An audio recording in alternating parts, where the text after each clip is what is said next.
Welcome to this webinar on Where Next for Children's Food Provision. It's great to see that so many people have been able to join us.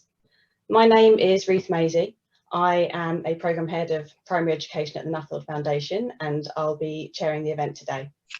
I need to begin with some housekeeping and want to confirm that as a member of the audience, you won't be visible or audible during the webinar. We have live closed captioning in English, which you can turn on by clicking the CC button along the bottom of your Zoom screen. We'll be recording the webinar, and that recording is going to be available on our website shortly after the event. So if you've got any colleagues that are interested in this topic but have been unable to attend today, they can catch up when they have the chance. So moving on, today we're launching the final report of Birgitta, Rabe and Angus Holford's project on the impacts of the Universal Infant Free School Meals Programme. The Nuffield Foundation agreed to fund this project in 2017. So while it goes without saying that the school meal provision has received a lot of attention recently, the Foundation's interest predates the COVID-19 pandemic. For we know that the implications of hunger and food insecurity are far-reaching, being related to health outcomes, educational attainment, poverty, inequality and well-being. COVID-19 has brought these issues into sharp focus, but they did exist before the pandemic, and even if a vaccination programme proves successful, it would be naive to think that these problems will disappear with the virus. So far, the policy response has been characterised by a series of temporary solutions, but perhaps it's time to take the bull by the horns and develop a longer-term approach. We saw earlier this week that in their manifesto, the SNP have pledged to extend free school meals to all primary children, and to provide free school meals during term time and during the holidays. That's a very comprehensive offering, particularly since it includes breakfasts and lunch. However, there are a number of middle roads that could be taken, such as widening eligibility to all households receiving universal credit, as recommended by the National Food Strategy. Likewise, there are various ways in which holiday provision can be offered, including direct provision of food, food vouchers, cash transfers. Today's webinar seeks to provide a research context for consideration. We'll hear some reflections from a panel of respondents and then open up a discussion on the future direction for policy. So if you have any questions, please do add them via the Q&A function in Zoom at any point during the webinar. And if you wish to direct your question to a particular speaker, then please do indicate that in your comment. Anyway, without further ado, let's begin with Birgitta Rabe's presentation. Birgitta is an economist at the Institute for Social and Economic Research in the University of Essex. Hopefully, by talking us through the effects of the existing policy, she'll be able to set the scene for later discussion. So I'll pass over to Birgitta.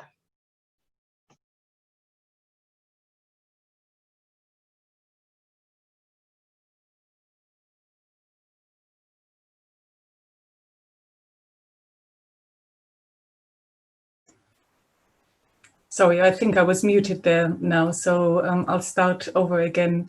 I'm very excited to present in just 10 minutes the headline findings from our project, because the event today is about much more than just our findings, because we want to look at the next steps ahead. So I'll try and just go through the headlines. And just to say again, this is work with Angus Holford, who's in the panel today as well, and hopefully we can hear him speak later on as well. So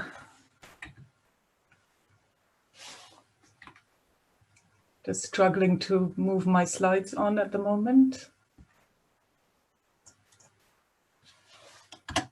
There we go. Just as a little recap about the Universal Infant Free School Meal Policy, this was introduced in September 2014, and this provides free meals for all children in state-funded English infant schools. So this encompasses reception year 1 and year 2. They receive a free meal in term time at a cost of about £400 per child, plus a considerable capital spending in the first few years where kitchens had to be expanded and so on. The stated aims of the policy were to improve children's educational attainment, social skills and behavior, to ensure children have access to a healthy meal a day and develop long-term healthy eating patterns. It was also intended to help families with the cost of living and remove disincentives to work which may arise because the free school meal eligibility previously was tied to receive of certain benefits, and that might keep people in the benefit system, so to speak.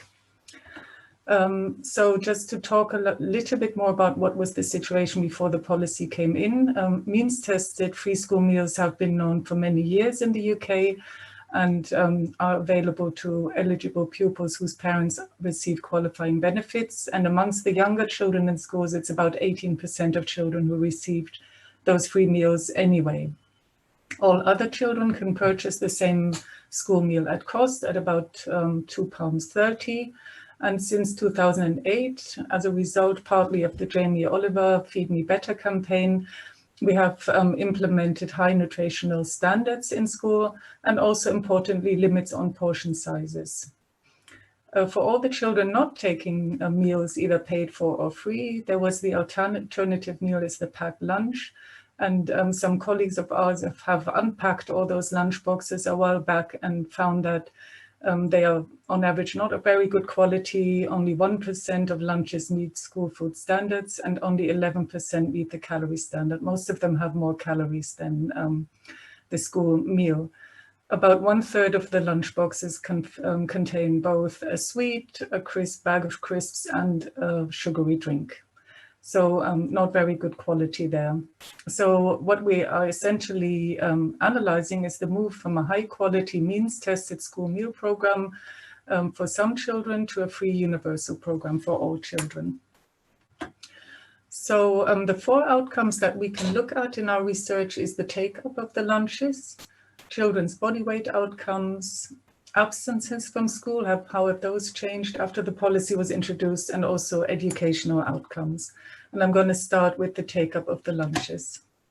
So what you can see here in this graph is the take-up of free meals for 2 groups of children. The top line are those that were already free school meal eligible, and the lower line are those who were newly eligible through the policy.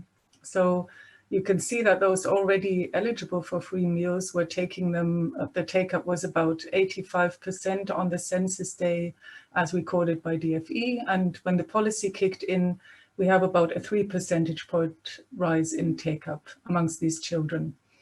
On the other hand, those who had to either bring in the packed lunch or pay for the school meal, there was, according to various surveys run in the years before the policy, a take-up hovered around 35% paying for the meal. And after the policy kicked in, we have a large 50 percentage point rise to about 85% of children taking the meals. So as I just said, a 50 percentage point increase in take-up amongst children newly eligible, which obviously suggests that the price of the school dinner is a major factor affecting take-up. Even, this is across all the children and across all the income groups. We also, in analysis, which I haven't shown you, show that the newly eligible families actually save about £19 per week per child on their food bills as a result of the child becoming eligible. And I did show you that those children who were always eligible for free meals, we have an increase of about 3 percentage points. So this little slight uptick does show us that factors other than the price affect the take-up in this group. And we don't see any evidence that this is a stigma, removal of stigma effects. The literature often speaks about the stigma associated with taking a free lunch when other people are not having it. But our analysis does not really suggest that there has been a stigma effect which was now removed.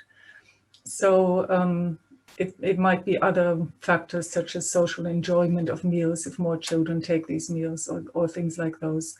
We do also find that take-up amongst free school meal eligible junior children, so in the higher year groups who are not, where their peers are not eligible for free meals, we see a reduction in take-up here. So there might be a kind of a crowding out of the older children on free meals that we might want to have a look at and be wary of. And also we find that as the younger children now have no big incentive to register for free meals because they're getting them anyway, we find a drop in registration. And this is important because other benefits at the school level, such as the pupil premium, are linked to this registration. So this is something we might need to address. The second area that we look at is children's body weight. So I think we are all aware, and it's been widely documented how just how bad child overweight and obesity is. It's a worldwide public health problem, and it's very prevalent in England, where 1 in 4 children are overweight or obese when they start school at age 4 or 5. Now, children consume a large fraction of their daily food intake at school, and for that reason, school is basically an obvious lever to increase rates of healthy weight if this can be done. In our analysis, we use the National Child Measurement Program for reception children, where children are weighed and measured in school across the school year. So the teams come in at different times of the year and measure and weigh the children.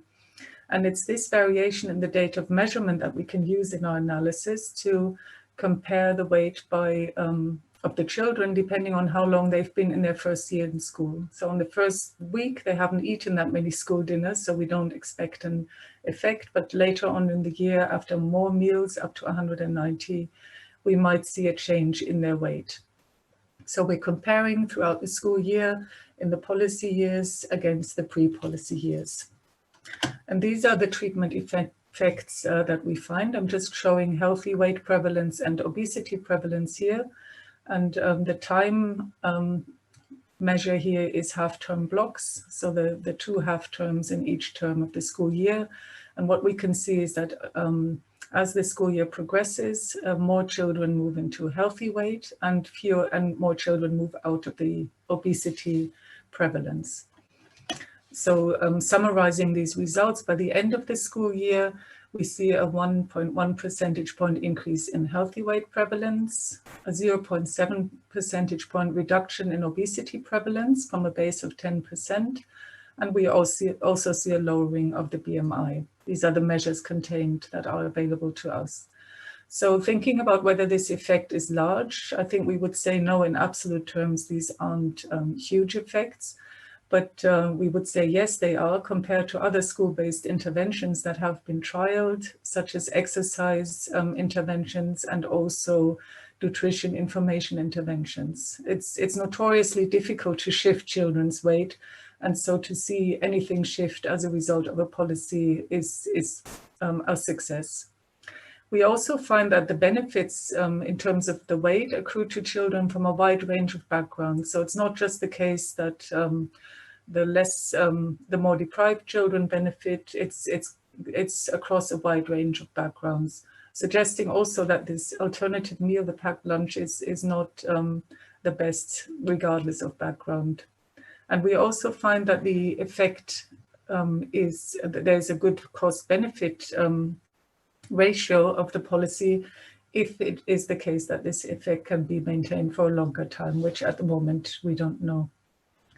So moving on to absences, we could also think that universal free meals could reduce absences through better health of children maybe, or the incentives of parents who are now, we have the disincentives to work have been removed because we don't have the link to the FSM registration anymore. Or maybe there are social factors that children may want to go to school more. And the absences we analyze based on DFA data. And here we compare the cohorts that are eligible for the policy with those in year 3 who are just a little bit older and not eligible.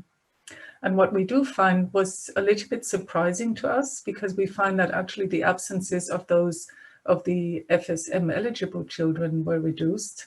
So the ones that had already been eligible, and we didn't see a big uptick in their take-up.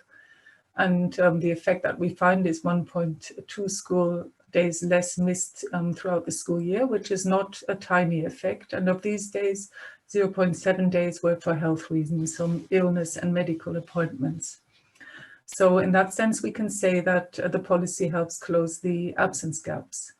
And because we don't see an uptick in take-up, as I showed previously, we must kind of explain this by social factors. So maybe it's more enjoyable to come to school if everyone else is eating together as well.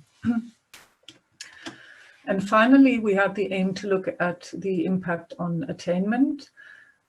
This was quite interesting because the evaluation of the pilots run before this policy was introduced found quite strong increases in attainment for Key Stage 1 and Key Stage 2 pupils, with children making more progress when receiving free lunches.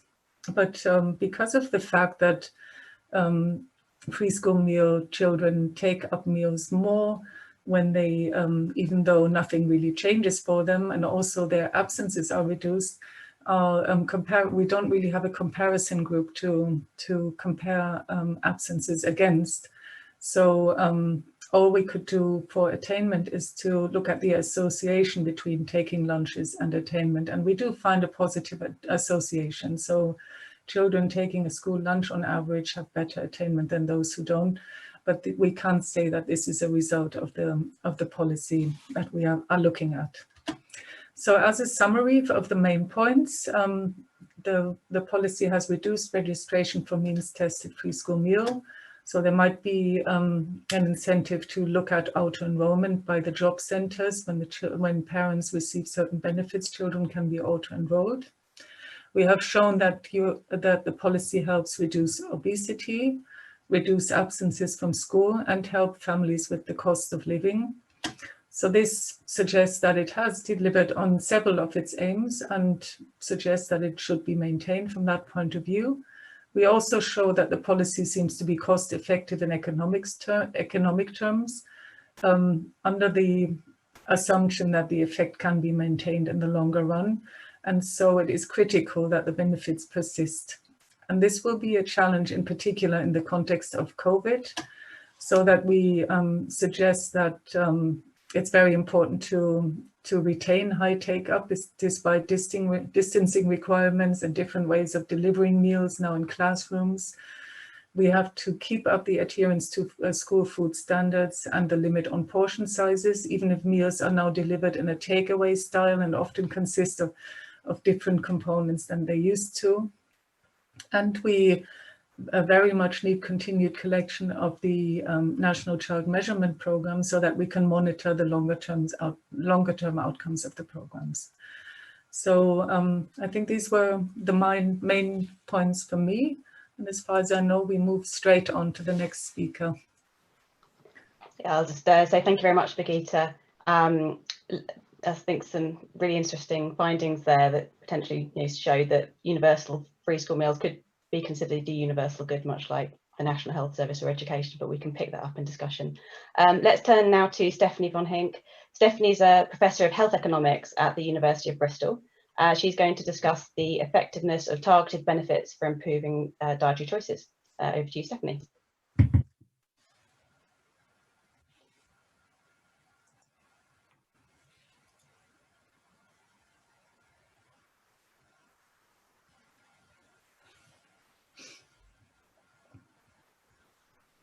You're on mute still at the moment, Stephanie.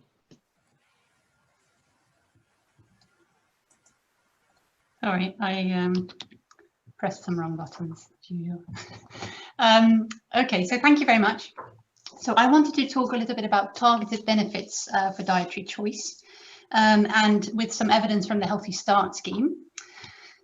So the background to this research is obviously, again, the rises in obesity rates, the poor diets that we've seen in the population, which are obviously a growing policy concern. Now, policymakers have tried lots of different ways to improve dietary quality. And one of the things they've implemented is the Healthy Start scheme. And this is basically a large-scale nationally implemented scheme. And one of its aims was to increase fruit and veg consumption among those eligible for this scheme. And I'll talk a little bit about that in the next slide. So what we want to do in this research is, first of all, we want to look at what's the effect of this scheme. So did this scheme actually increase purchases and consumption of fruit and veg? And then secondly, we want to look at the mechanism through which it might have done that. So a little bit of background first on the actual Healthy Start scheme.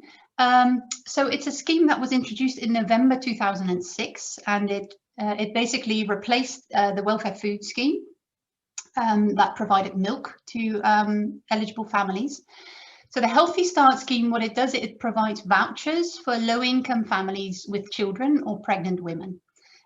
With low income, I mean families who are on social security benefits, and the children had to be less than 4 years old. So any family on social security benefits with children under 4, or where the mother was pregnant or the woman was pregnant, were eligible for these vouchers.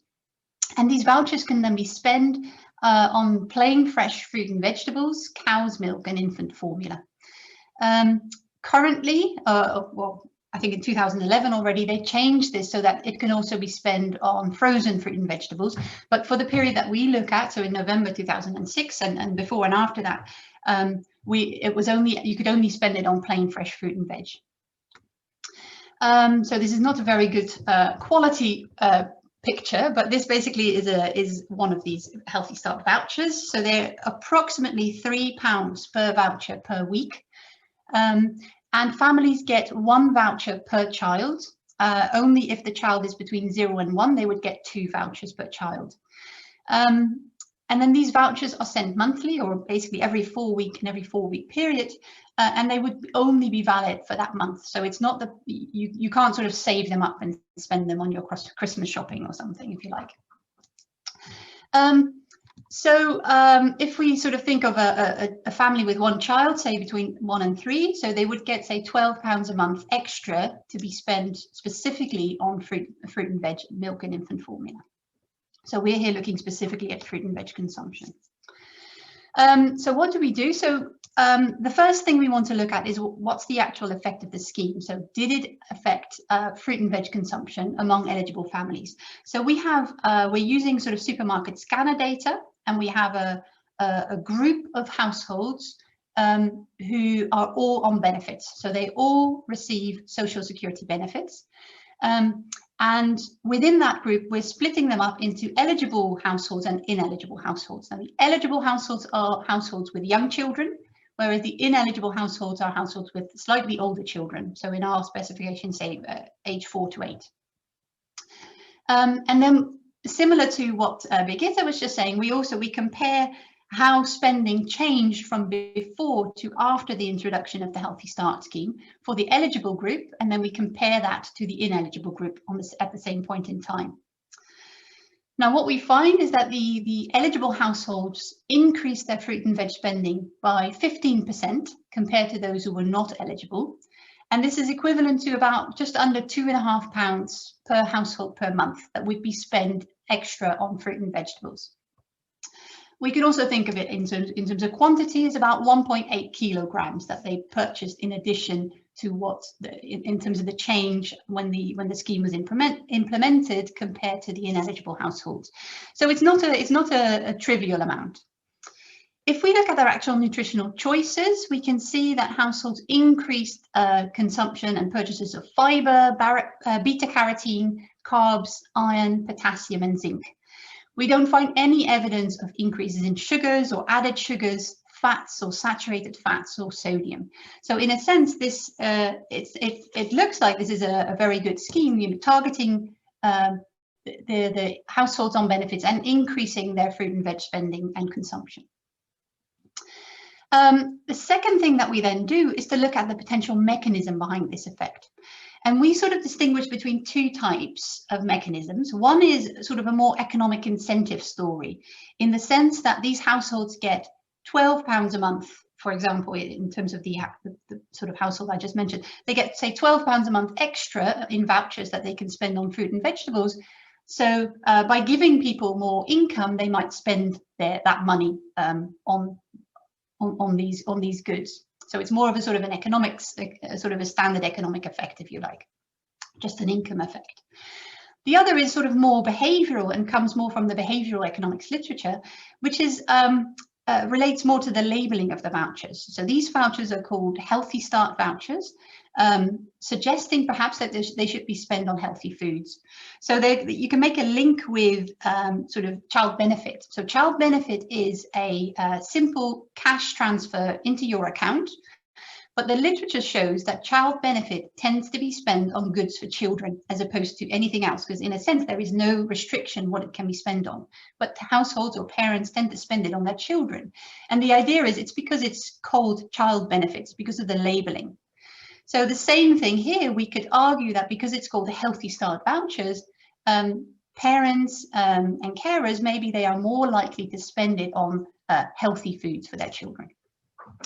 So we look at this by sort of comparing two groups of voucher recipients.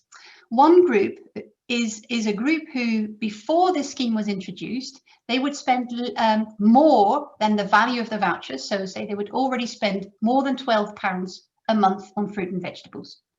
So this group now gets £12 a month of vouchers.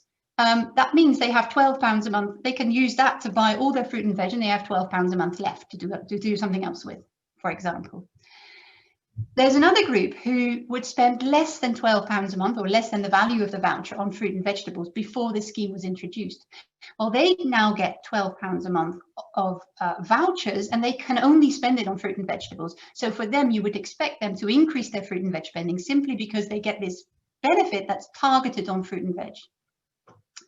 If it was a labelling effect, you would think that everyone would increase their fruit and veg spending. There's no sort of reason to think that a labelling effect would differ between these two groups.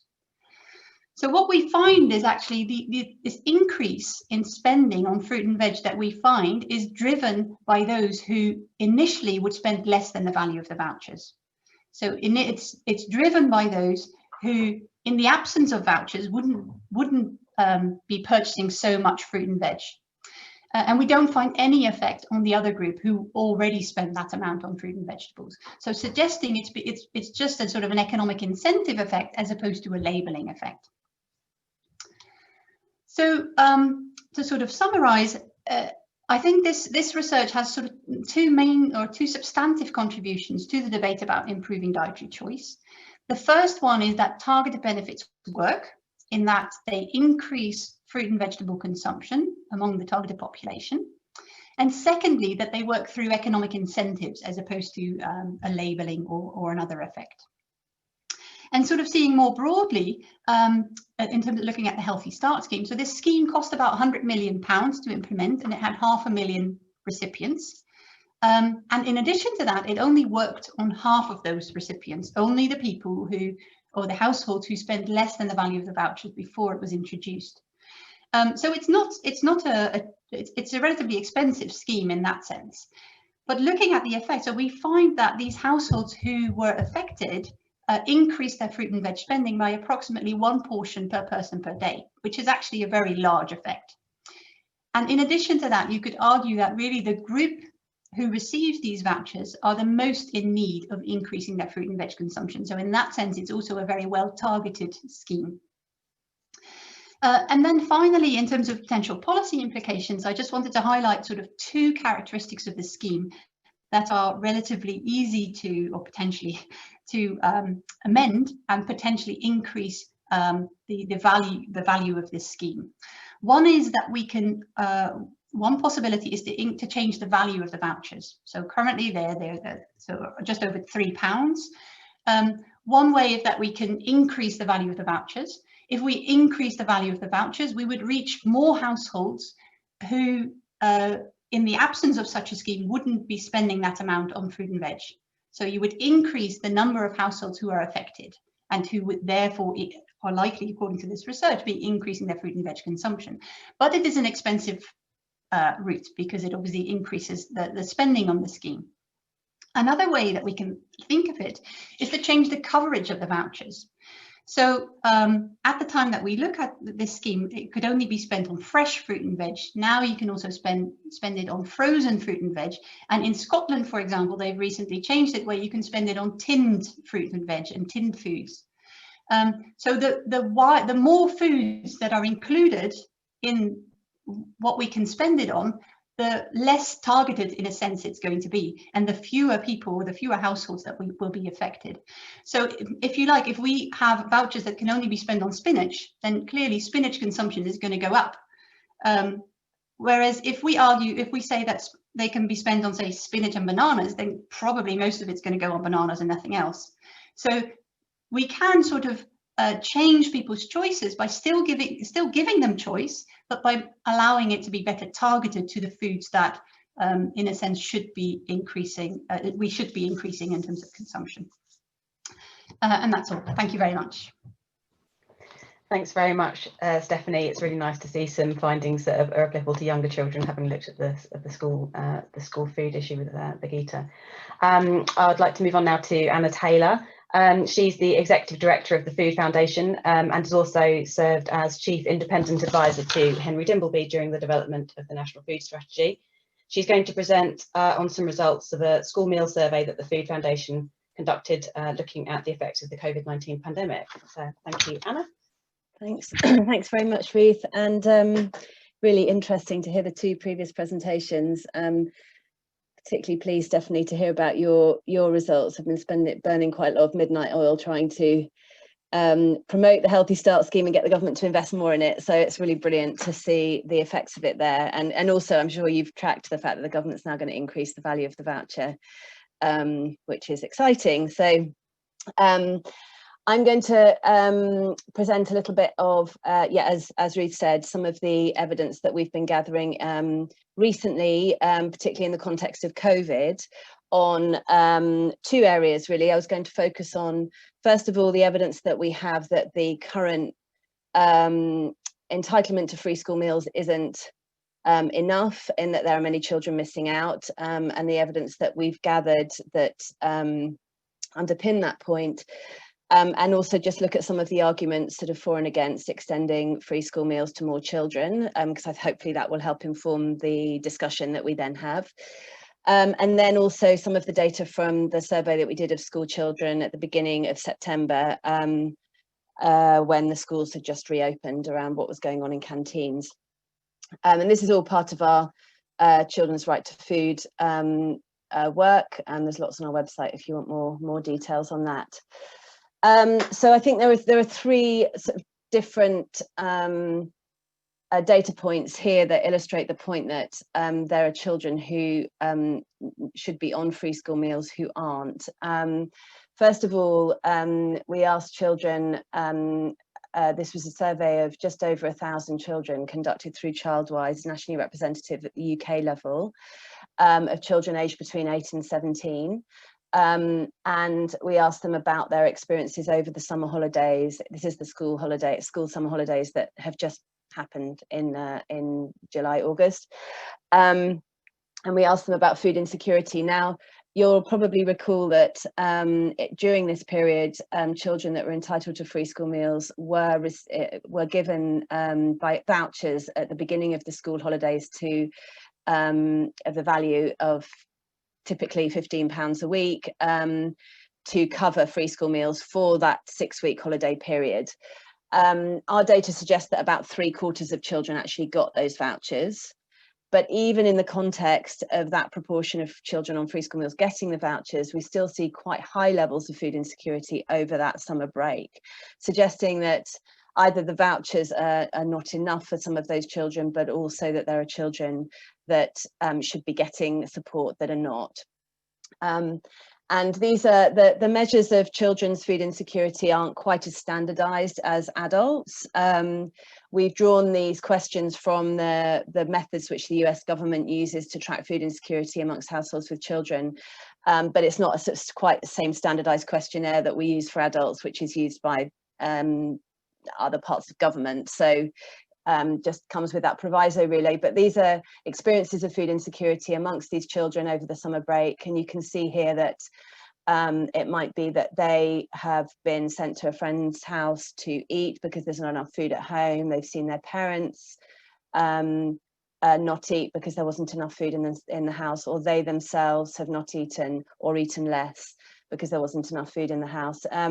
So the 18% of children aged between 8 and 17 recorded one or more of these experiences over that, relating to that summer holiday period. So we were really shocked actually at how the significantly large number that this was. We also asked those children who were now in school, started school, this was in September. We asked them whether children would like to receive free school meals. So if 21% of children who were not in receipt of free school meals said that they would like to receive them.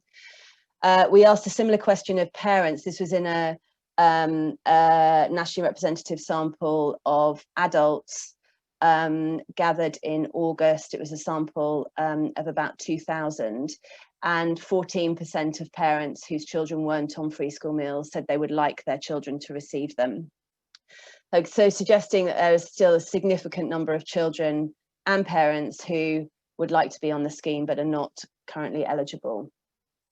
And I think this is other information which I think is quite useful. It's not it's not relevant to the COVID period, but data produced by others. The first is a graph that was produced by the School Food Plan, so published a little while ago now, but showing that these are, along the bottom you see schools in different postcode areas. So schools where in the second column there, 60% to 70% of the population, the catchment area of the school, were in social class D or E. And then as you move along the x-axis down to the sort of least deprived, the areas with the least levels of deprivation on the far right. And you can see here the percentage of children eating school meals. The free school meal children are handled in that first bar. And you can see that only 20% is the lowest level of children are taking up school meals in the areas of highest deprivation once you've removed the children on free school meals. And importantly, they're also spending the least amount on the meal. So along the top there, you can see the amount of money that they're actually spending on the meal. So suggesting that these children, if they are buying a school meal, they're not spending very much. They might only be buying a snack or something that probably isn't nutritionally adequate. And that you know, you see this sort of cliff edge essentially from children that are on free school meals moving to those that are not. And I think that again is further evidence to suggest that there could be real benefits from extending free school meals to a larger number of children. The Children's Society have also done some analysis showing that there are about 700,000 children of school age who are not eligible for free school meals, but whose family income after housing is less than £10 per day, £10 per head per day. So in other words, there are large numbers of households with children who are in poverty but are not currently eligible for the scheme. These are some of the arguments that have been given for not extending free school meals to a larger number of children. And as I think, Ruth, you mentioned at the start, this was one of the recommendations in the National Food Strategy Part 1 that was published in July. And what the recommendation was to extend free school meals to all children from households that are in receipt of universal credit or equivalent legacy benefits. The arguments that have been put against that have been that that the DFE has said that would mean that essentially half of all children would be in receipt of free school meals if they took that criteria of eligibility. There's also questions raised as to the implications for pupil premium, given that free school meals are tied to the pupil premium application process. That people on universal credit, there are some people on universal credit at the higher levels of income who are relatively affluent, and therefore it wouldn't be a very good way of targeting those who are most in need. There are also arguments that schools shouldn't be doing welfare provision, it's not their role, and the overall cost of growing the scheme to that extent. I think the sort of counter arguments there are really some of the points that I mentioned below. Obviously, at the moment, the income threshold for free school meals is very low, annual income of £7,400 or less before benefits, but nevertheless very low. And DWP's own data shows that over half of households with children living with them on universal credit live in poverty. So we've got large numbers of children in poverty and who are on universal credit. And then there's some further analysis which the National Food Strategy did, showing that if you look at the top 10% of incomes of people on universal credit, almost all of those households have children, and they receive on average just £27 a week more than the minimum socially acceptable standard of living for a family with 2 children, according to the sort of JRF data on minimum income. That was less actually pre-COVID, because obviously universal credit had been benefiting from the £20 uplift, which has happened since April of this year.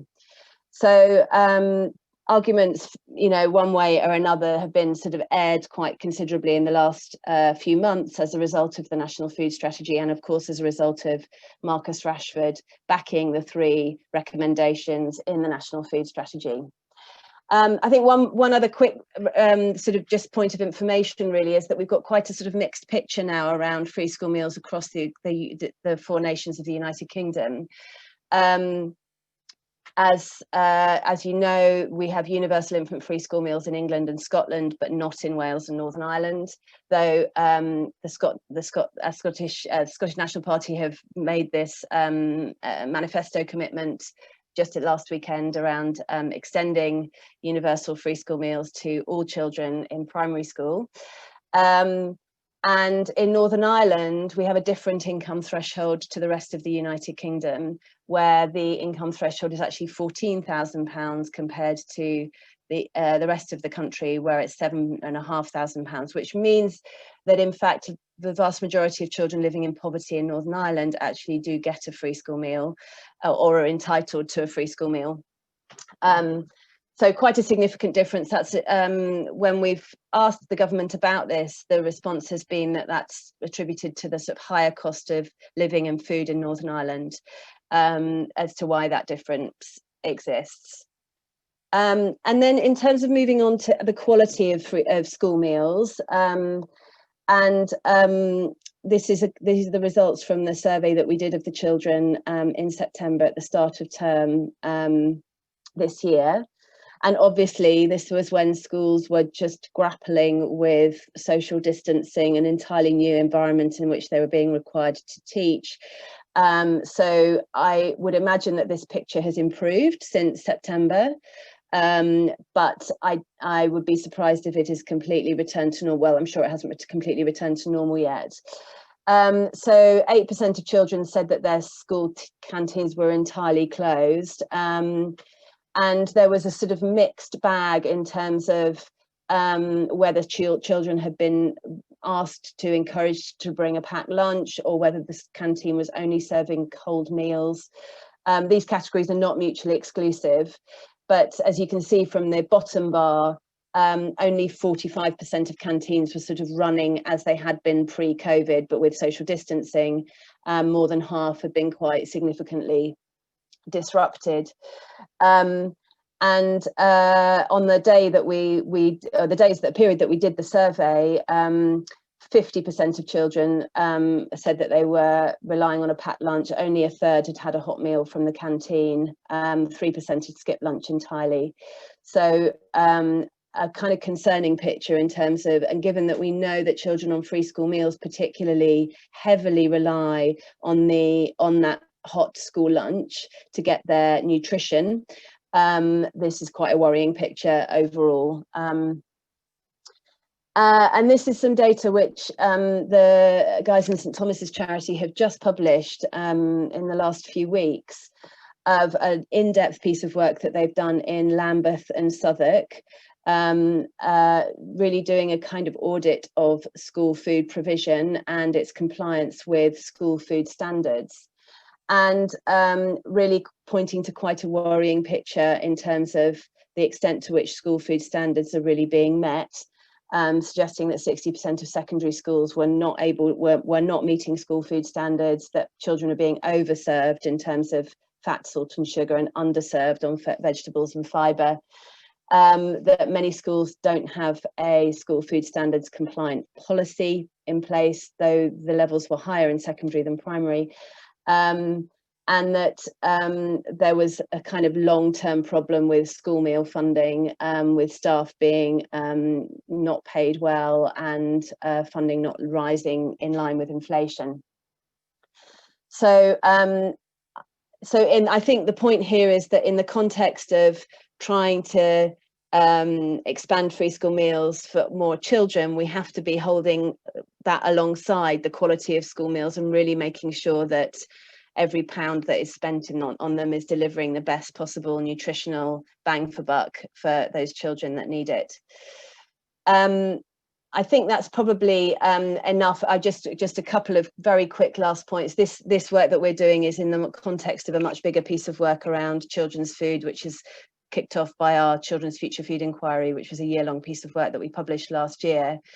We're involving children and young people directly in this work and hearing from them. Their lived experience is really sort of vital to all of the work that we're doing around this, as well as the survey work that we're gathering, and giving opportunities for them to talk directly to ministers. They spoke to the Children's Minister last week, in fact, as you can see there in the picture, and had a very productive conversation about taking some of these issues forward. Huge thanks to our funders, including the brilliant Nuffield Foundation, for whom we wouldn't be here without you. So thank you very much. Thank you, Anna. That's really great. Yeah, really interesting to see how much unmet demand for free school meals there seems to be. I'm going to quickly move on to Christian Wakefield for some reflections. Christian is MP of Bury South and a member of the House of Commons Education Committee. I know he's very short on time and unfortunately he's going to have to dash off, but we're really grateful to have him here because obviously it's going to be ultimately the government that will shape the direction for children's food. So please, yeah, let's have your thoughts on what we've seen, Christian. Thank you, Ruth. Apologies for missing most of the session so far. Unfortunately, I had a fire alarm that went off and unfortunately just been allowed back into the building. I think I'm quite fortunate in that I've seen the likes of Anna speak quite regularly recently, and I think the work the food ambassadors are doing is fantastic. And I think if I have one kind of concern, it's that we're not seeing as much of them in the public as we should, because they do some fantastic work and we should rightfully be proud of them. I think it's clear to see the benefits so far of the universal free school meal programme. My concern is it doesn't go far enough. So certainly in terms of some of the work we've been doing and continue to do, especially in regards to our current inquiry into children left behind, we are doing a lot of work into how that food and nutrition element actually has a part to play, not only in making sure that a child goes through a school day without being hungry, but in actually closing the attainment gap. I wasn't aware of the SNP approach before this meeting, but I support actually the majority of what they're trying to do. For me, I would very much like to see the full rollout for primary age pupils. Granted, that might cause a slight logistical issue where we have 3 tiers of schooling, so with lower, junior and upper. However, for the majority of the school system, I think we really do need to work towards getting all children, all primary age children, on a universal free school meal basis. That way we are going some way to tackle the attainment gap.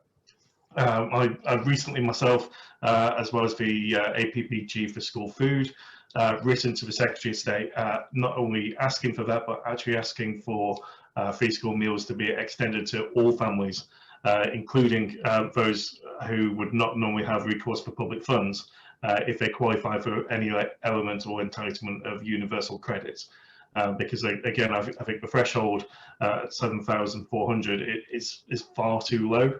If we are serious about making work pay and getting people back into work, we need to make sure that actually going to work is affordable.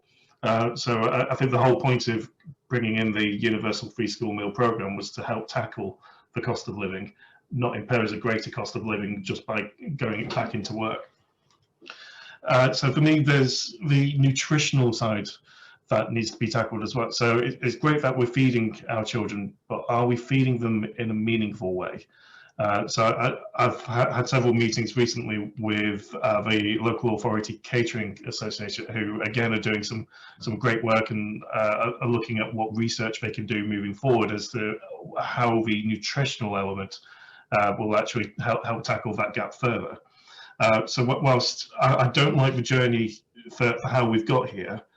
I think the funding that's been announced, certainly in short term matter, is helpful. What I want to see again is more feedback as to how those pilot schemes for holiday provision has actually, how it's actually worked and what they've actually achieved. Because for me, it's great that we're making sure our children are fed during term time, but food vouchers isn't the silver bullet for school holidays. It is a very blunt instrument, and granted, we're not in normal times, so that is the best method for right now. But in a post-COVID world, we do need to look at a much more holistic approach, because if it is about making sure our children from deprived communities are achieving the most they can do, it isn't just a case of making sure that they're fair. We do need to take a much wider approach. So holiday provision, I don't want to use the term summer school, because that will probably put children off. I know it probably would have put me off if I was a 12, 13-year-old all over again. But we do need to make sure there are not only ways to learn during our holidays, but to be fed, but also to make sure that our children are active. Holidays can no longer be 2 or 6 weeks of just sitting in front of your TV playing computer games.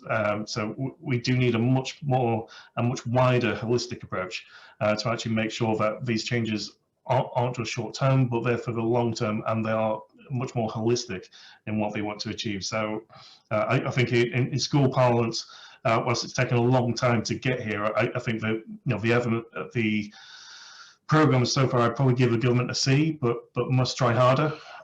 So we do need to go much further. And I think, again, the great work yourselves with the Nuffield Trust, the Joseph Rowntree Foundation, and the great work Anna's doing, as well as all other stakeholders in this. Absolutely, I take my hat off for everything that all of you are doing. Please do continue, and I will continue to support you from my position on the government benches. But we certainly do need to make sure there's a much more public profile, and thankfully the work Marcus Rashford has done and has brought this topic right to the fore of modern conversations. So great work for everyone, but we need to do a lot more and keep up that pressure, really. Thank you very much, Christian. That's really great that you're able to join us and give your perspective from the heart of Parliament. So yes, thank you very much, and appreciate that you need to go and probably won't be around to answer questions. So yes, just thanks again. I will move us on to the panel discussion now. We've initially got 2 panelists who are going to provide their thoughts on the future direction of children's food provision and give consideration to some of the questions that were posed for discussion in the invitation information that you will have received in advance. So to recap us, and everyone's in the same place, the questions were, how do free school meals address the connected challenges for communities and households of hunger and food insecurity, obesity and health? Are free school meals purely an economic safety net? Can we treat them as an investment in the future health and productivity of the population? Is universal rather than means-tested provision the right model? The National Food Strategy proposed extending means-tested free school meals to children of all universal recipients. Is there a case for rolling out universal provision within schools or local authorities or to more year groups? And what's the future for holiday provision? How should it be delivered? Who should be eligible? How far can holiday activity and food schemes be scaled up? Is there a role for school caterers in providing hampers? Could vouchers be replaced by cash transfers? And then lastly, what are the challenges to maintaining the benefits to free school meals in the context of COVID-19? Has take-up fallen? Why are the food standards being maintained for those who still do take a school lunch? I'd like to start by asking Nicola Noble to start us off. Nicola is trustee of Magic Breakfast and the head teacher of a primary school in Southwark. So we're delighted to welcome her here today, because I'm sure she'll have a really valuable perspective from the front line where those issues are really tangible. Thank you. Thank you so much, Ruth. So as Ruth said, I am one of the head teachers at Surrey Square Primary School, which sits on the Aylesbury estate on the Old Kent Road in Southwark in London. Deprivation where I work is high. 98% of our children sit in the lowest 40% on the income deprivation affecting children index. A number of challenges are faced by our children and their community: financial insecurity, food poverty, housing, which often means that our families are struggling to be able to consistently meet their children's basic needs. At the school, we have a clear mission, which is personal and academic excellence, everyone, every day. And the personal comes first, because we know that unless we meet our children's personal needs, unless we develop them as people, they're never going to be able to achieve the academic excellence that we want for them. Food is absolutely critical for us at the school. Nearly 50% of our pupils are eligible for free school meals, and 80% of our school population take up a hot meal at school. We've seen firsthand the impact of hunger on a child, their inability to concentrate and focus, their inability to be rational and to regulate their behaviour. This has a significant impact not only on them, but on others around them. In 2006, when we arrived at the school, food was inadequate. It was the Jamie Oliver era, and baked beans were the only vegetable served on the school menu. So we decided to take the catering in-house and worked with staff to educate children about food.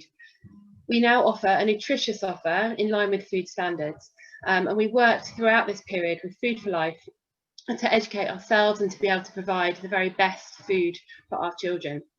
What we saw was that behaviour dramatically transformed in the afternoons before our very eyes.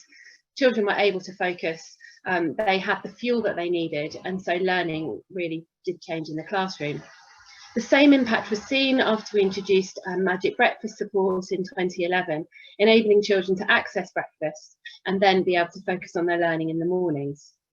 We have really high expectations for food.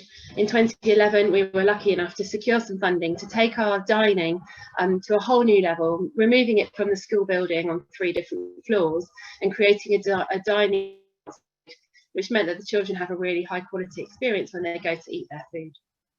Now, sitting in Southwark, we're incredibly lucky. We are entitled to universal free school meals for all. This entitlement is so important. It comes without judgment, which is absolutely critical. Many of our families don't meet the threshold for free school meals eligibility, but they're still struggling financially, as Anna mentioned. This often means that food poverty is a hidden reality, a secret that families feel that they need to keep. We also have nearly 8% of our school community that we know of that have no recourse to public funds. This means they are a seemingly invisible group of children if they're not eligible for free school meals, yet they are arguably the most vulnerable group of children within our school community. Holiday hunger is another issue that our children and families face. So during lockdown, these food poverty issues have evidently increased. And what was worrying was, as soon as lockdown was announced or became a possibility, we started to ask questions about what food provision would look like, particularly for those children entitled to free school meals, but there was no answer. So we made our own plan, and unbelievably, as a society, we started lockdown with no national programme in place. We'd already identified and had a system in place at Surrey Square to be able to support our families. So throughout the period, our mission has been to identify the new vulnerable. We knew the children that were vulnerable in March when we locked down, but we've been really looking at who are the new vulnerable within our school community. We've been building partnerships, developing partnerships, and continuing to meet children's needs, particularly related to food. At the height of the pandemic, we are offering 131 families 2 food parcels a week, and also reaching over 150 families with Magic Breakfast food provision. We've seen an increase in families accessing food banks, and every single week we have more families asking us to check whether they're now eligible for free school meals. Our free school meal uptake has gone up during this period. One parent said to me, "I just cannot tell you what difference this support has made. I never thought this would be me." So it's great to see an increased awareness in our society of food poverty. And now we're seeing things like holiday hunger on the agenda for the first time, which has been much needed over the last few years. We must remember that vulnerability is high. Food poverty continues to be a disturbing reality for so many of our children. At Surrey Square, it is our charity support, our work with local partnerships, and getting support from universal free school meals that is absolutely critical, both in term time and during holidays, because it not only reduces pressure on families, it enables us to meet children's basic needs, which enables them to be able to strive for the personal and academic excellence and be able to thrive now and in their future. Thanks, Nicola. That's really great to hear from you. The schools have evidently gone above and beyond to try and, particularly plug that gap right at the beginning of lockdown when everyone was scrambling. And it sounds like you're doing remarkable work, and yeah, that's great. Let's move on to Greta de Fater. Greta is a professor at Northumbria University. She's done some absolutely fantastic work researching food poverty, food insecurity, social and educational injustice, and holiday hunger, including the first evaluation of holiday breakfast clubs in 2016. So yeah, delighted to have you here and look forward to your contribution. Thanks, Ruth. Can everybody hear me? Can you hear me okay? Great. Okay. So I am director of the Healthy Living Lab at Northumbria University. It's a multidisciplinary lab, and I think through today's talks you can see how this multidisciplinary approach is really needed in addressing some of these issues. So it's combining social sciences with nutrition, dietitians, economists. We all have to come together to look at this quite complex picture. I've been actually researching school breakfast clubs for nearly 20 years now, so a long time. We've been looking at not only the behavioural effects of attending school breakfast clubs, but also changes in nutritional intake, and perhaps more importantly, what types of food have an impact, a positive impact on cognitive processes. So there's a common assumption here that just by eating breakfast, that all cognitive process will be improved, and that's not the case. And I can give more details of that if you wish. In terms of holiday hunger, and like Chris, I like to use the word holiday provision, and hopefully it'll become clear why I say that. We started researching holiday hunger, as it was then called, about 7 years ago. And I was actually sitting in an APPG on school food, and suddenly it occurred to myself and Lindsay Graham, who's been doing a lot of work in this area with Anna, what happens to children who are on free school meals during the long summer holidays? And it was a simple question like that, and nobody really knew. And so what we did is with the APG, my lab did a mapping exercise where we actually mapped the current provision at that stage, and that was in 2018, of organisations delivering holiday type of activities or holiday activities and food across the whole of the UK. And to our surprise, there were nearly 450 organisations already delivering. And so it came very much from a grassroots perspective that in local communities, people and organisations had identified a need around food insecurity. And that was the initial start of it. And it's probably why the term holiday hunger came into existence, although I don't like it. Since then, we've evaluated over 30 different schemes in terms of holiday provision. And within that, we've classified and clustered into about 3 to 4 different models. So looking at dosage, number of days open, types of model, what activities are delivered, food, whether it's packed lunch, hot meals, cultural activities, educational activities. We've got tons of data on that. Overall, we find the effects of the holiday interventions quite interesting, and I'll discuss in a minute why I think it's important to consider it in a holiday provision and not just a food provision. So when we look at our data, and let me just look at my notes to make sure I'm quoting this correctly from our studies, we see the study that we conducted in Wales of the Welsh provision, so the SHEP programme in Wales, we found a clear indication that the holiday provision reduced food insecurity, so reduced household food insecurity. It improves dietary uptake and nutritional uptake in children and wider family members. We've actually just developed with some nutritional scientists a scoring system of actually measuring dietary quality of food served over the holiday period. And what we find when we look at that is because holiday programs, especially in England, have to comply to school food standards, the actual dietary food uptake by children is better on days they attend a holiday club than days they don't attend a club. And so this is one of the issues that's really important. If the food is managed and you've got some kind of governance of the quality and quality assurances of food that children are eating, it looks over the summer period just gone that actually that provision is better than vouchers. We know that it helps improve well-being, mental health and well-being, not only in children but also in parents, and that's associated with the social side of engagement in holiday clubs. So holiday clubs don't just offer food. They've often been termed as a child feeding program, but if you actually just think and reflect upon it, then a child feeding program could easily be administered by either a voucher or just simply handing out food parcels. And we find actually the added benefits of the program, including childcare, far outweigh the food provision. And I'll finish off just in terms of physical activity, because one of the things that hasn't been talked about very much is actual physical activity.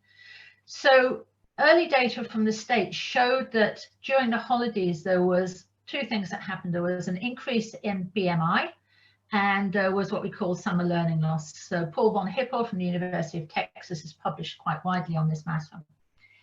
When we've looked at numerous schemes across England and in Scotland, we find that holiday programs actually help children engage in the 60 minutes a day as recommended by the Chief Scientific Officer.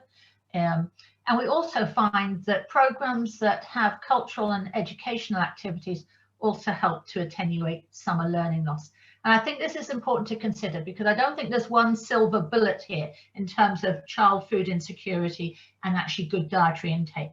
We have to look at much more of a whole systems approach and look through the eyes of the child and how the child experiences their life. And so it's not, they don't segregate their life out into breakfast club. This is what I eat at a breakfast club. This is what I eat at school. This is what I eat at home. This is what food is marketed to me. We have to look at a far more gestalt type of approach if we're going to really tackle this issue. And with that, I'll be quiet. Thank you. Thank you very much, Greta. That's really, really great to hear your thoughts. I'll turn to questions. We would have done some clarification questions on the research straight afterwards, but because we knew Christian didn't have very much time, we had to roll straight into Christian. So if people allow, I'll just firstly turn to a few of the questions that we received on the research presentations and then try and move on so we do have time for some of the bigger issues. Firstly, I was wondering if Angus or Birgitta could say a little bit more about, we had a question on how we know that the changes you observed and the effects were due to free school meals rather than other changes that were happening at the same time. I'm going to answer that, and then if Angus wants to come in. So in our analysis, we control quite comprehensively for other things that happened at the same time, like controlling for the sports premium funding and also pupil premium funding. We control for all the pilots that had been run at the same time at various local authorities.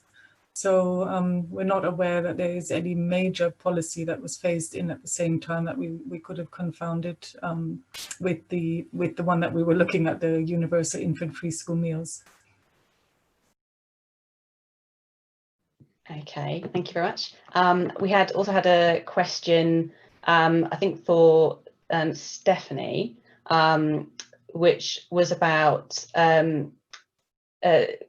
says, I think it's saying that you mentioned that fruit and vegetable consumption increased in addition to the amount purchased, and how was the consumption outcome measured? If you're able to say. So this is based on supermarket scanner data. So we have basically, it's a panel of households that record every item that they purchase and bring into the home. So we know exactly what they bring into the home, and we know how much they spend on it, so the price that they paid. And we know how heavy it is, the quantity in terms of the kilos of fruit and veg.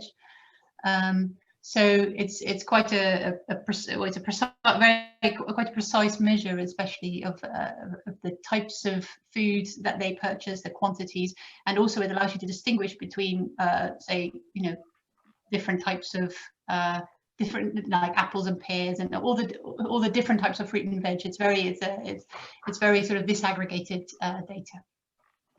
I hope that sort of answers the question. Thank you. Anna, if I could turn to you, there were quite a few questions on the issue of quality. and whether we think that quality of food provision has been not given enough attention. So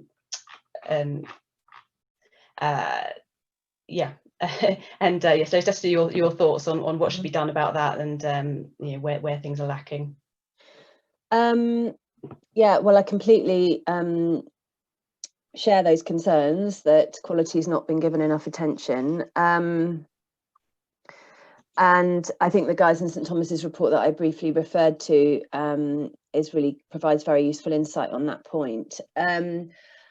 We've put a fair amount of energy into thinking about monitoring, and the fact we have in Scotland, there's a reasonable system based on sort of sampling schools for monitoring compliance with the school food standards. We don't have anything in place in England to monitor school meals. I think that would be a step in the right direction.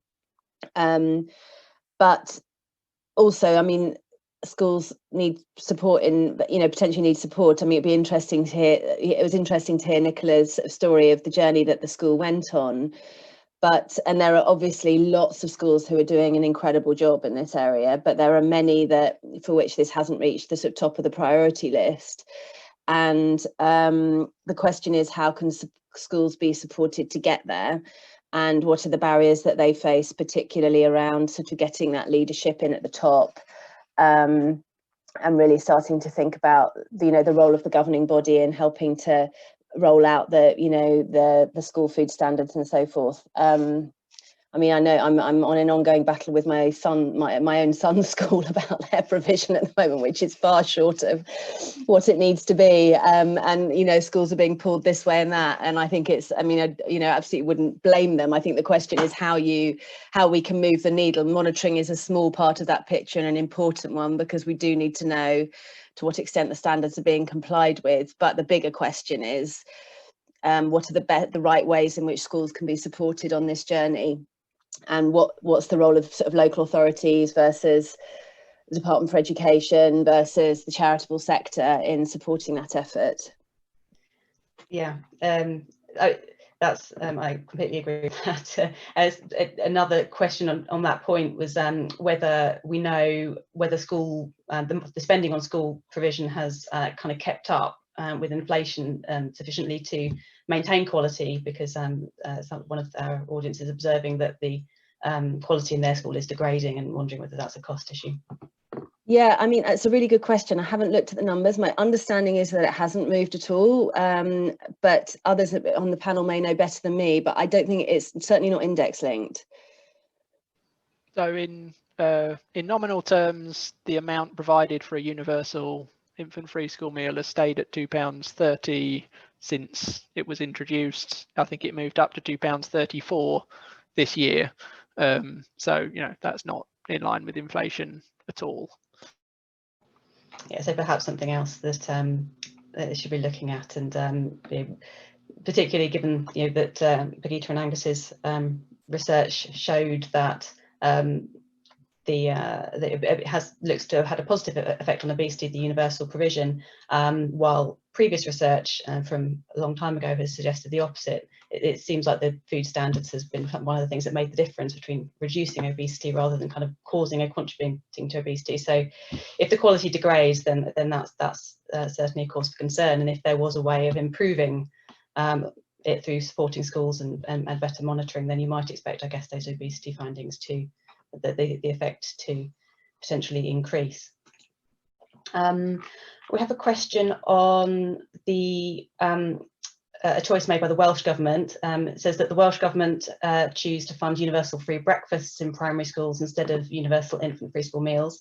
And I'd be interested to know which policy choice the panel feels is more effective in securing positive health and educational outcomes for children in poverty. And if I could start with Greta maybe on that, and then maybe if Anna or anybody else wants to chip in. Sure. Well, I think it's a shame that we're actually asking this question, do you want to be fed for breakfast or for lunch? I think probably the issue around this is that there's been far more research, academic research, around the effects of breakfast on cognition and educational attainment than there has been in terms of lunch provision. However, I don't think it should be, and it's just my personal opinion, one or the other. I think that we should really strive to the ideal, and maybe I'm a bit of an idealist in this, but we should really strive towards ensuring that our children are fed correctly throughout the school day, at home, at the weekends, and during the holidays, because it's only by bringing all of this together that we're going to make a real difference. Because if you look at the great work that's been presented today, I think everyone would agree it's only part of the problem. If you're actually reducing obesity through universal infant free school meal provision during the term time, then why would you have a long summer holiday period where you're not actually maintaining the school food standards in terms of what children are eating? And the same for weekends. Children only spend about 190 days on average in school, so we have to account for the rest of the time. In terms of, so hopefully that will answer the question. I just don't, I think it's an interesting question, but it's sad that we're having to ask that question. Anna, did you have anything you wanted to add? No, I mean, I think what's interesting from Wales, my understanding, and Greta, you better correct me if I've got this wrong, is that it's sort of free breakfast clubs, but on a kind of has to be requested by the school, and it's not like a kind of, it's not like a universal provision in the way that universal infant free school meals are. And the result is that actually there's a bit of kind of hijack by the middle classes, and that actually many of the children that are from the poorest backgrounds are not getting that free breakfast. That's my understanding of the picture of that, and that it's not really worked as a proper universal provision, because it's sort of on a demand basis. Am I right, Greta, that that's the situation? Yeah, so it's not necessarily hijacked, it's just whether it's a targeted provision or not. And I think this gets to the question that the elephant in the room is, should we go down a targeted approach so that whether it's breakfast or whether it's free school meals are targeted at certain groups based on means testing? Should we take a universal approach? And if we take a universal approach for what meals? And this is really important, because as the DFE is looking at what I call the old extended schools, then we have to think about after school clubs as well, and what's being served after school. And so I think that we have to look and say, what would be the ideal in terms of provision? And then if we can't have the ideal, what is the next step down in terms of the health impacts, as well as the other impacts that that service is going to provide? Yeah, I also realised it was remiss of me not to ask Nicola to contribute, given that she's chair of the Magic Breakfast Club. So did you want to say anything on the relative benefits you see in breakfasts and or other meals, Nicola? Well, I completely agree with Greta that we can't be choosing between the two. If a child is coming to school hungry, that's unacceptable. And if a parent can't afford to provide a child with a lunch, then that is also unacceptable. Those children need to be fed, and they need to be fed proper food. And I think the point is, it's not good enough just to say, oh, they're being fed. It's important to think about what they are being fed, and that they are getting that nutritious balance all throughout the whole year. Again, it's awful as a head teacher when you close those school gates in the summer, and you don't know what's going to be happening for those children over that next 6 weeks. And I think, again, it's often then left to those heads to really think about what that summer provision should be, how we are ensuring that children are staying safe, you know, it's receiving the physical provision, the nutritious provision that they need. And that's a huge responsibility, again, for head teachers, and that's something that we really need to address through the provision. So if you ask me to choose, I can't. We have to say that if the children need it, then we need to make sure that they get what they need. Thank you. I'll turn to a slightly different topic. Somebody's asking or noticing that a lot of the focus today has been on younger children in primary schools, and wonders whether there's a particular reason why there's less focus on young people in secondaries. Is it due to the variability, not only in school models, but in how school food is provided, or something else? Is there anybody who would like to tackle that?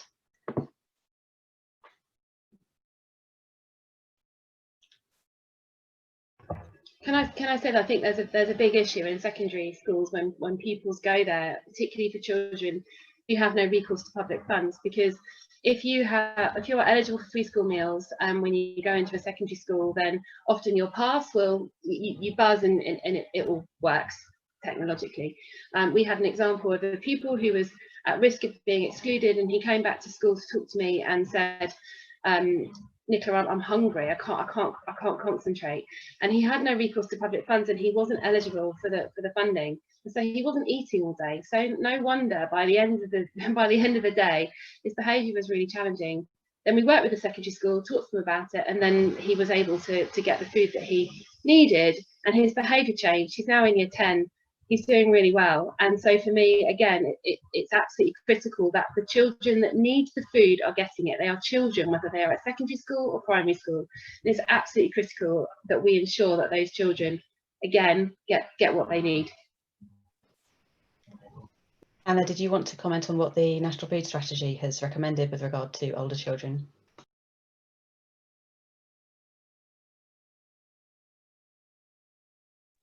We're still on mute at the moment. Yeah, sorry. I've been being attacked by the cat. In terms of the sixth form children, are you talking about specifically? I think secondary school children secondaries and sixth forms. Yeah, I mean, the recommendation in the National Food Strategy was to extend free school, it was up to age 16. And I think that was really trying to deal with the budget, trying to come up with a kind of manageable ask budget wise. I mean, in the end, that ask hasn't yet landed, so it might be that it's pared back in terms of income threshold but extended in terms of age or something like that would be better.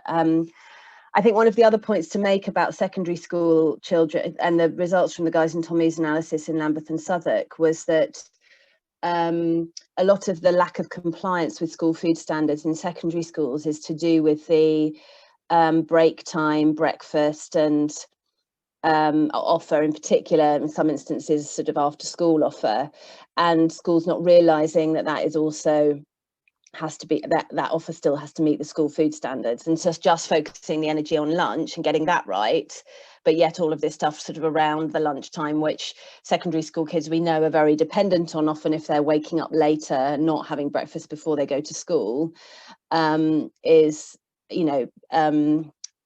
particularly important. So I think that's something else to sort of factor into the sort of thinking around the secondary school offer and making sure that the whole thing is nutritionally balanced. Thank you. There are also a number of questions that come in essentially about costs, because obviously there are various components of the costs. I know UIFS have done some work recently on pricing some different options. There's the setup costs issue and whether we know how much those are for, say, the setup costs for expanding universal meals to juniors would presumably involve some revisions to kitchens, or somebody else making the point that the marginal cost of the meal provision, once if say you increased it to the universal credit threshold, the marginal cost above and beyond that might not be so much. So perhaps you would want to scale it up further. And yes, whether we know essentially whether those kind of capital costs have been modelled. I don't know whether Birgitta, are you familiar with the research from UIFS or know roughly the scale of any of these costs to chip in, or otherwise, if anybody else is more familiar with the cost data? I think Angus, you're probably better up to speed. Not up to speed on modelling of what cost would be for extensions. I mean, there was a pot of money available for kitchen expansions. I mean, one of the tricky things, and I know there's the School Food Plan Alliance at the moment is trying to do a sort of mapping project to understand exactly how money flows from central government through different pots to arrive on children's plates as a school meal. you know, they're interested in perhaps moving to a school food premium model with money transferred to schools, you know, and accountable in a similar way to the pupil premium. But yeah, it's the data is very very disparate. Is the one-line summary, I suppose. Yeah. I guess you know, given that with the seminar is focusing on where next, I guess we should. I'd like to ask everybody, kind of, as we draw to a close, what you would like to see going forward for the government direction. I should start with Stephanie. Hasn't chipped in for a while. Stephanie, what would your wish list be if you could get them to, I don't know, it depends, up to you whether you want to make a balance of what you think is feasible versus what you think is optimal, but I'll leave that to you. Well, I think sort of reiterating what's been said before, I think we just need to make sure that children are fed throughout the day and throughout the holidays. How that's going to be done, I think, in terms of school lunches, I think the best way of doing it, especially with Birgitta and Angus's results just now, is to have free school meals, universal free school meals, not just for the first 3 years in primary school, but more generally. But I think it's not. I think there's also a role for external food provision, like the Healthy Start vouchers, or potentially other types of food provision for children and low-income families. And I think, in a sense, we need to sort of see all these programs together. Free school meals or school meals is one way of doing it. Breakfast clubs is another way of doing it. Vouchers through fruit and veg. But I think they also need to be we do have to have some sort of nutritional standards. Otherwise, we've seen in the past what's happened to school meals, obviously, when there were no nutritional standards, and now when it's for a couple of years now that we do have nutritional standards again, how the quality changes. And again, the quality is just crucial. We can't just feed children with fish and chips every day. So I think there needs to be universal provision of these types of foods, but with that, then we need to have nutritional standards to make sure that there is no drop in quality, and that we feed our children the best possible. Thank you. Greta, what would your wish list be for how things should look? Okay, I think that we have to have a coherent offer that makes sense to families and children. And I think and I say that because if you think, I always try, when I'm thinking of policies or strategies or processes, of putting myself into the kind of like the shoes of either the parent or the young person or the child. And so if you think about the system at the moment, we start off early years with early start vouchers, and then we have nursery food. We then go into universal infant free school meals, and come off universal infant free school meals to means tested free school meals. Combined with that, we're going to have extended schools for after school clubs. We have breakfast clubs that have offers. We have holiday provision as well. And I think that referring to what Stephanie was saying, if we're really going to look at the dietary intake and nutritional intake and all the other social factors and psychological factors and well-being, as well as educational attainment, we have to start looking at this as a coherent, almost from cradle to grave type of program, and ensuring that people have access to healthy, nutritious food that's culturally appropriate. That would be my big ask of the government. So I'm hoping Anna will go and knock on the door of the Treasury and get all the money we need.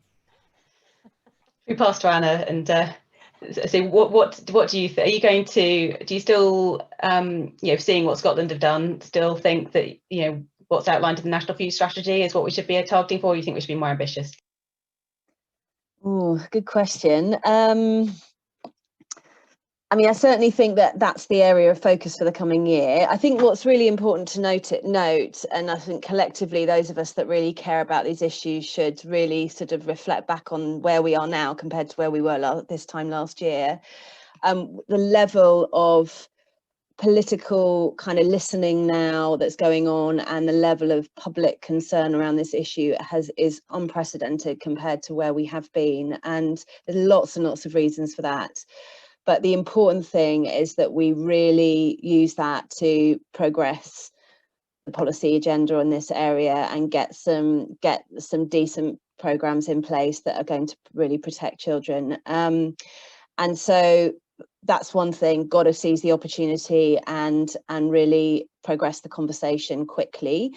I think the next thing is to move on to the children that are missing out of free school meals. It feels like that's very much sort of unfinished business from this year, if you like. How you frame that, whether it's universal, whether it's a different type of income threshold, or what exactly the right way is to extend that provision. I think there's a lot of conversation going on now amongst the charitable sector, and including trying to listen to where the government's principal concerns are, to try and think about what that ask could be, so we can kind of progress that agenda. I think thirdly, we've got to then quite quickly move the conversation into a more longer term sustainable position of what are the right mix of policies that we need longer term. I mean, let's not forget that the commitments that have been made on November the 8th, £400 million, massively important and hugely potentially impactful. It's only for a year, right? And it's all, we're under the banner of COVID, really. And as you said at the start, you know, this is not a COVID specific problem. It's been made worse by COVID, but it's going to be with us for a long time unless we get the right policy mix in place. So I think moving on now quite quickly and trying to build broad, you know, on the back of the level of public commitment that there is, a broad constituency in Parliament that are really interested in thinking about what is that right mix of long-term policy solutions is going to be really crucial. And I think if nothing else, the discussions over the last few months have really raised it up on the list of priorities amongst MPs, and I think there's a huge amount of interest now in progressing that conversation across the political spectrum. Thank you, Anna. I'm running us over times, but if I could ask if Birgitta won't mind, I'm afraid I'm not sure we're going to have time to get back to Birgitta and Angus, but quickly maybe if Nicola could chip in with what she would like to see from a teacher's perspective. So we want to see a holistic offer, healthy, nutritious food all year round for all children who need it, ultimately removing childhood hunger as an issue. That's nice and pithy.